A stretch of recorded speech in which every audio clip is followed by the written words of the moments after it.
Hi everyone, I'm Andrew from AntRC and we're here to talk about my Axial SCX10.2. Terry's done his HPI venture, so I hope you've checked that out already. Now it's my turn. So I'm going to try and keep this really brief because I do tend to go on a bit and I don't intend 20 minutes of your time to be spent listening to me prattle on.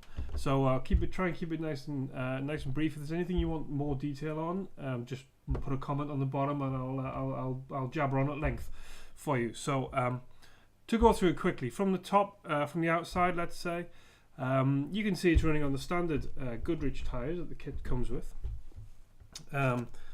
Normally, a lot of the videos you're going to see at the moment are these tyres and rims, which are the RC4 drive multi-spokes in metal with Mudslinger XLs on, 1.9 still. It's still winter here in the UK. It's been winter for about 6 years, and these Mudslingers are much better than the pretty smooth, nicely gripped and nicely nice feeling Goodriches, but these clog up too easy in the UK mud. So these are the tyres and the wheels you'll see on the truck at the moment. They're on these are GMADE plastic rims, steelie style, but they're plastic rims. I've got the roof rack on. It is the kit. This is the kit version, I should say, not the RTR. So it comes with the roof rack. Recommend the roof rack enormously, simply because it helps you hold the body. You know, when you're moving the body around, it's very important, I think, not to squash the Lexan. It's very thin at the back. I've cracked mine already during the painting process. So the roof rack really allows some much easier handling of the shell. Front, I've got some accessories hanging on there. You can see those. Just got some spotlights, some, you know, this usual sort of accessory pack. Nothing too fancy. Little jerry can on the back there. Inside, I've got a Proline interior with a couple more shovels and bits of scale accessories stuck in there, and of course two Barbie dolls who I've had to cut down from the belly button downwards to get them. They're bolted onto the seats. And they just give me that little bit more extra.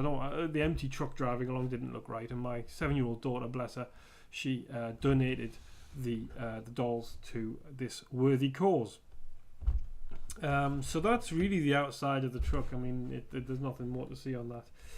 So if we pull the cover off, let's have a little look inside. Okay, we'll get a close-up shot, and we'll take a look inside. Okay, so welcome back. We've now got the shell off and you're a bit closer for a better view. What have I got? Well, let's start at the back where the most recent modification has been made, which is the snapping of the stock kit plastic bumper. You've probably seen me, hopefully you've seen me, rugby tackling the SCX as she came tumbling down our hill challenge. Thanks to a camera on the top of the roof, I think. That's what I'm blaming anyway. And the casualty of the rugby tackle not only was my pride, but also the bumper. The two arms that go into the chassis mount just snapped clean off. So it's velcroed on at the moment. I have a spare standing by, ready to be fixed in place. Inside the bumper are the bumper lights, which I've installed front and back. These are the FTX Outback lights, which work really well. They're a tight fit to the receiver box, but they do fit, and they're no problem at all. Terry ran them here. Well, he had an FTX Outback initially, and these lights work perfectly in that truck. So for £7, we both of us decided to install them in these trucks as well. Moving forward, I've got the mud guards, the wheel arches, I should say, the wheel arches front and back. These are the Axial kit ones. I don't think they were for the 10.2 version. I think they might have been for the SCX10 standard series. A little bit of hacking to get them to fit, but fit they do. And they give me a great scale look. I didn't like looking through the wheel arch and seeing daylight. Plus, of course, they keep all the muck off the main chassis, which is great. There's also, moving forward again, there's the motor, obviously standard motor, standard transmission, standard pinion, although I have tried a 17-tooth pinion, didn't get it to mesh properly. I don't think it was quite a good enough fit, so I'm back on the 15-tooth pinion. I've tried 3 different motors. I've got in here at the moment the 45 turn RC four-wheel drive crawler motor. I've tried their 55 turn. The truck was just too slow. On a 2S especially, the truck was just too slow. Wheel speed, I just could not. It wouldn't keep up with us while we were walking down a trail. You had to walk really slowly for it, bless. And I've tried the HPI 35 turn motor from the same as Terry has in his Venture. And she's a bit flighty on that, and I'm not convinced that that motor is, for me, smooth enough. So the 45 turn gives me nice creamy power that the 55 delivered, but a little bit more the wheel speed that a 35 might. So 45 seems to be the best compromise, especially on a 3S. She's a little bit crazy on a 3S, I'll be honest. So I do dial it down from the transmitter. In terms of transmitters, I use a Absima 4-channel, and that brings us nicely onto this little thing here. This is a Sainsbury's pot, food pot from the supermarket. They come in threes. Now there's my dinner cooking. 1 second, I'll be right back. Sorry about that. Anyway, what was I saying? Yeah, so Absima transmitter and receiver set comes with sensors. And I'll do a little separate video, I think, on how the sensors work and what I've done with them, and give you an idea. I didn't really know much about them. I had to find my way, trial and error. So maybe a video will be useful to some of you. But basically, you'll see some wires floating around here. I've got the voltage sensor that plugs into the balance port on the battery, and the temperature sensor, which is duct taped to the motor. So that's what these cables are. There are the cable obviously from the sensors through into the receiver box. We've also got a servo connector here, which is for the headlights in the shell.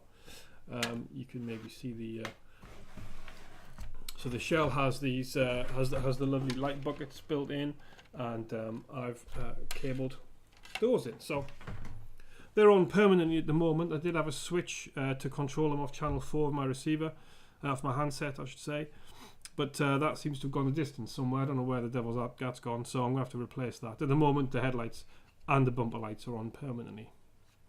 And the ESC, what have I got floating around down here? Let me just bring that up so you can see it. I've got a Hobbywing Quicrun 1080, the ubiquitous 1080 as it is now. Waterproof crawler servo, really nice, works a treat. It's got a nice little function on it. Comes with a program card as well, which is great. And that program card plugs straight onto the top of the ESC. There's a couple of prongs. You just slot the lead on. You don't have to take your receiver box out just to plug the program card in. So in field, it's a great thing to do. Easy get in there. I velcro my stuff to the truck, as you've seen that velcroed on. The ESC and the on-off switch are velcroed on as well, just while I got used to where my hands could go. And now I know I can put my finger up in front of the rear mudguard and switch the truck on and off, rather than getting in and bending bodywork and stuff. I've got obviously the receiver in the receiver box. It's got a plastic bag. It's inside a little plastic bag, which is not terribly professional, not terribly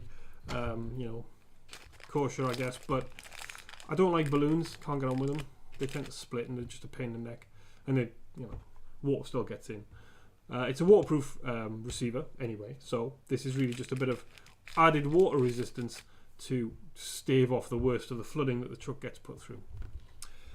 In terms of batteries, I'm running. I would run 2S or 3S. I've got the choice. I'm moving over to 3S gradually, just because obviously there's a little bit more power, a little bit more durability, and a little bit more weight. I'll be honest with you, which I don't mind. Next to the battery compartment would be the servo, which is the, you probably spot what that is, the blue Savox servo. This is the, what does it say? The SW-0231MG. Metal gears, I guess that's what that stands for. 20 kilos, I think, maybe 15, I can't remember.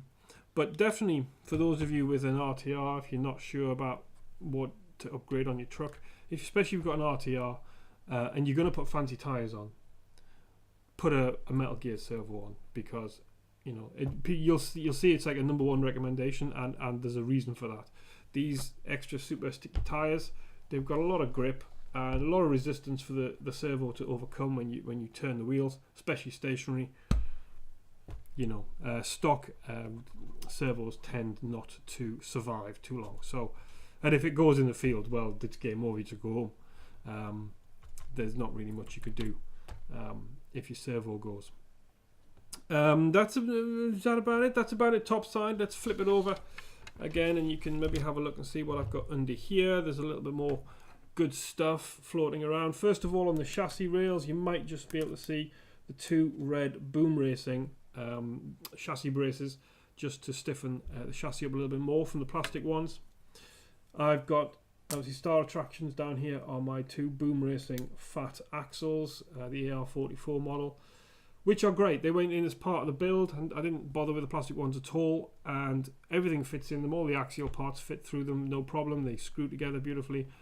Got absolutely no problem with them at all.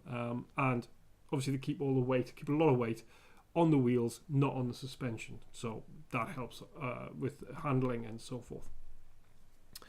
This is all standard stuff in between the axles. There's nothing fancy going on here. These are the stock control rods, support rods, whatever they are, and the stock prop shafts, stock skid plates, stock bumper rock rails here for sliding on. The Boomracing axles come with these nice sliders, I should mention, which although they do cost me a little bit of ground clearance, they do save the pumpkin and allow the truck to slide over obstacles much better than the gnarly pumpkin getting caught on things. So yeah, that's all. The steering knuckles as well, I should say. I'm a big Boomracing fan. I've got the steering knuckles from them as well, just to add a little bit more beef to the front end and strengthen up the whole steering action. The last thing to say is the suspension. I'm sure you've been following us on the channel. I've just recently swapped out the Axial leaky shocks, which I love in terms of what they do to the truck dynamically, but can't get on with the shock fluid being just spread about everywhere. So these are the GMADE Piggyback XDs. I would suggest you check out my unboxing and field review, and there's more to come on those. I'm going to do some proper comparisons of how they work on the truck over the next few shoots that we do. So that's about it, really. You know, it's an SCX10.2. I think pretty much a standard by which everything else is or should be judged, and I'm very enamoured with it. I think it's a fantastically engineered bit of kit. I've had everything apart. I've had the transmission apart recently. I've had everything apart to service it, and everything just goes back together beautifully. Little things like, you know, like the suspension, you can get to it without taking too much apart, and I think it's just really nicely made and deserves its popularity. Yeah, so there you go. That's about it. Oh, I'll just point out the weight as well, because it is a bit of a lump. She is in her normal configuration with a 3S and these aluminium wheels on. She's about 3.4 kilos. In the lightest format, which would be with these wheels on, and a 2S, probably somewhere in the order of about 3.1 kilos. But that weight's quite low down, so yeah, I think she's about where she needs to be. So there you go. That's my Axial SCX10.2. Hope that hasn't been too dull. And I apologise about the wiring mess. But you know, out of sight, out of mind is a great motto for me. So there you go. As I say, please comment and so on down below, and we'll get back to you. No problem at all. We have very little else to do with our lives but the channel. So yeah, please like and subscribe. Stay tuned. We've got lots more coming. We're off out again on Saturday to do some more shooting. So we've got lots of new ideas, lots of plans. So please stick with us. And but now you know a little bit more about my truck, Big Orange, as I call her. All right, folks. Thank you for watching. Stay tuned, and we'll catch up with you soon. Bye now.